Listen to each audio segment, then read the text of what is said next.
Bonjour, bienvenue sur la chaîne YouTube Mounir Bouassida pour vous présenter une nouvelle vidéo sur le cours de mécanique des sols. Le contenu de cette vidéo commence par introduire la mécanique des sols d'une manière générale et par la suite on présente le contenu du cours. Puis on termine par les ouvrages de référence pour suivre ce cours. Alors, pour introduire la mécanique des sols, nous pouvons dire que la mécanique des sols constitue l'une des trois composantes de la géotechnique qui elle-même est une sous-spécialité du génie civil.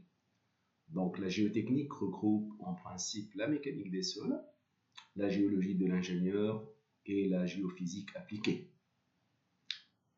Alors, la mécanique des sols elle-même, elle comporte une partie théorique qui se compose de cours et travaux dirigés. Mais elle inclut également une partie expérimentale qui correspond aux essais en laboratoire et in situ, et ceci se fait dans le cadre de travaux pratiques.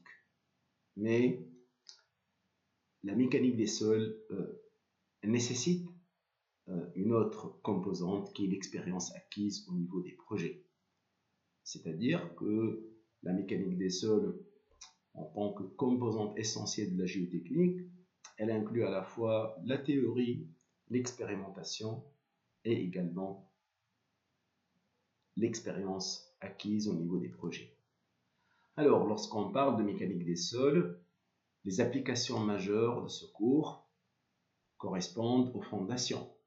Fondations des ouvrages qui peuvent être en général superficielles ou profondes. Mais elle inclut également la composante amélioration des sols qui correspond à plusieurs techniques qui ont pour but d'améliorer le sol.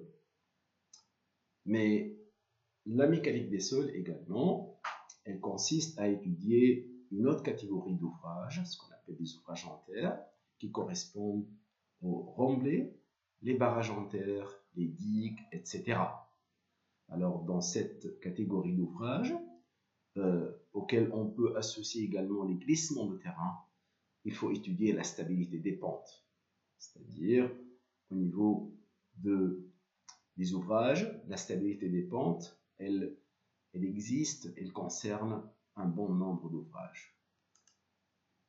Bien sûr, la mécanique des sols peut comporter également d'autres aspects qui ne sont pas présentés dans le cours. Mais la mécanique des sols nécessite de reconnaître le sol. C'est ce qu'on appelle la reconnaissance géotechnique. Alors, pour une connaissance plus approfondie de la mécanique des sols, vous pouvez visiter le site de la Société internationale de mécanique des sols et géotechnique qui est donné ici, issmj.org.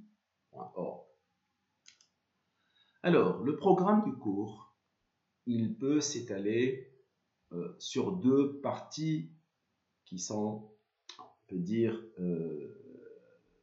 différentes. Dans une première partie, le cours de mécanique des sols consiste à apprendre les notions de base.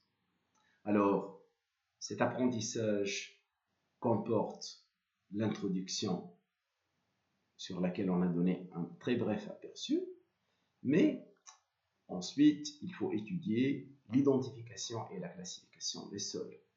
C'est le premier chapitre de base de cette première partie. On peut associer à ce chapitre-là ce qu'on appelle la structure des sols, et en particulier la structure des sols fins pour parler d'argile gonflante, qui est une problématique très très importante en mécanique des sols.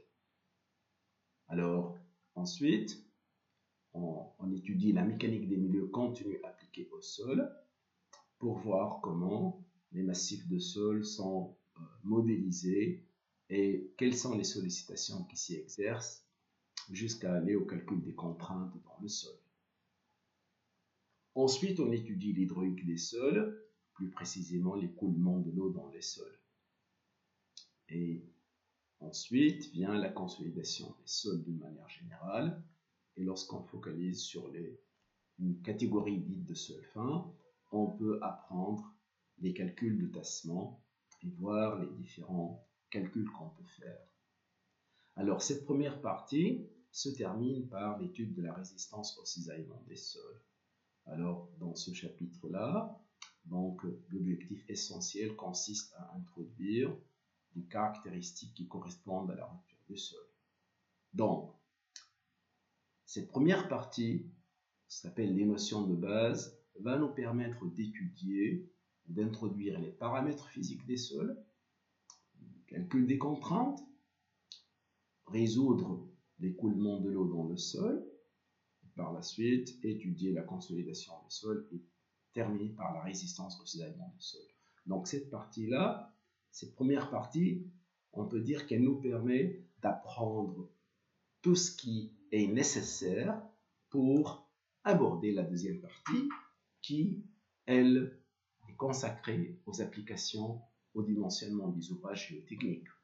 Alors, les ouvrages géotechniques, il y en a donc une certaine façon de les présenter. Il y a les ouvrages de soutènement, ça couvre donc pas mal d'ouvrages comme les murs de soutènement, les pales planches, les parois moulées, etc.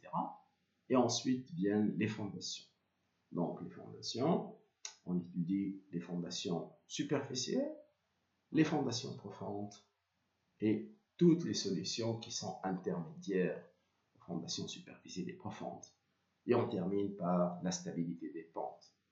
Donc cette deuxième partie, vous voyez qu'elle permet d'appliquer les notions acquises dans la première partie pour dimensionner ces différents types d'ouvrages qui se terminent par la stabilité des pentes. Alors, pour les ouvrages de référence, dans le contexte du cours que je donne, il y a ce premier livre, paru en 2020, qui s'appelle Notions de base de mécanique des sols, et on peut dire que cet ouvrage couvre la première partie, toute la première partie, d'une manière détaillée.